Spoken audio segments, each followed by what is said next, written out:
Are you heading to pre-release for the Teenage Mutant Ninja Turtles Universus set this weekend? Well, stick around because there are some changes to cards that you might need to know for this weekend. I'm Brett with Universus, and let's take a look at the Day 0 erratas that UVS has published that will impact your pre-release. So earlier this week, I dropped a video talking about how Gifts from Splinter was unable to pick up Leo's Katana or Donatello's bow staff because they did not have the weapon keyword printed on them. It seems that Universus was well aware of this, and UVS has errated them to say that they are missing this keyword but should have had it. So Leo's Katana and Donny's bow staff are both weapons. This means that any card that has any weapon interaction, any card that uses weapon assets in their name, such as Gifts from Splinter, can still use them, although they won't be physically printed on there.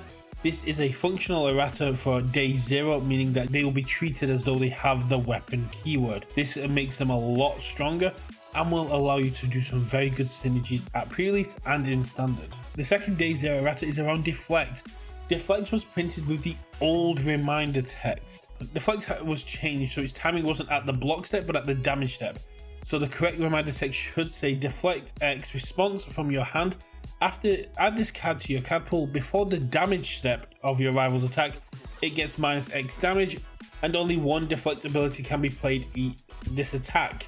Unique as well, the unique change came in after cards were already being spoiled, so we knew that this was incorrect, but it is an official Day 0 errata that unique now says, while this card is in your stage, if there are 2 or more copies in your stage, sacrifice the one that was most recently added. This is quite interesting that we're getting on here, and I'd be quite interested to know now that what happens if you add 2 copies at the same timing. Does Universus now have layers? That's something I'm going to have to get into the judging side of things, but those are 2 reminder text erratas to the actual card effects in the card text. Stun-Baton Thrust. So rather than saying after you play a stun ability, this attack gets plus X speed and plus X damage of the combined foundations.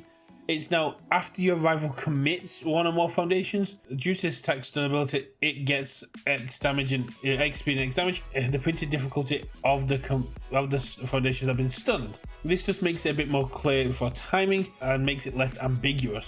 On top of that, we now have Genghis Frog getting that nerf that it really needed. Static abilities are ever present, no matter what zone they're in, they're always active. So just playing Genghis Frog in your deck would give all your attacks plus 3 damage. This has now been changed similar to what we had with Eri. That is, while this card is in your stage, your attacks get plus 3 damage. This doesn't really impact Genghis Frog's gameplay. It's more just clarifying the way that Genghis Frog was intended to work. Another clarifying Day 0 errata, we have the Kamikaze Robots.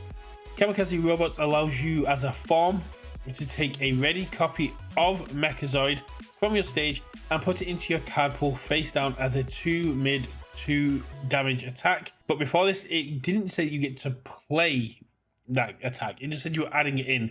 This was important for anyone that really cares about having attacks in your card pool. But this has had a Day 0 errata that it gets added to the attack stack. So as it's a form, you'll play it and then immediately you'll resolve the attack after this form resolves. So essentially allowing you to play it as a free attack, as it was always intended to be. It was always intended to allow you to attack from your foundation, from your stage, using a Mechazoid as a 2 mid 2 speed attack. So these are the Day 0 functional erratas. Very interesting to see these come in. Very cool that these have come in. If you are going to pre-release, do be aware of these changes. These changes will impact pre-releases and could very well impact gameplay, impact your games.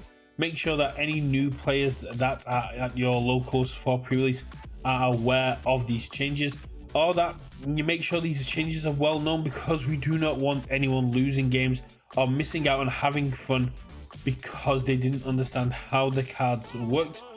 Now that they've been updated, now we can help out as a community and make sure that everyone in the community playing this game is aware of these changes. Let me know how you guys get on a pre-release. Let me know if any of these changes actually help you over the weekend at pre-release, and I will see you at game night. Save me a slice of pizza. Bye.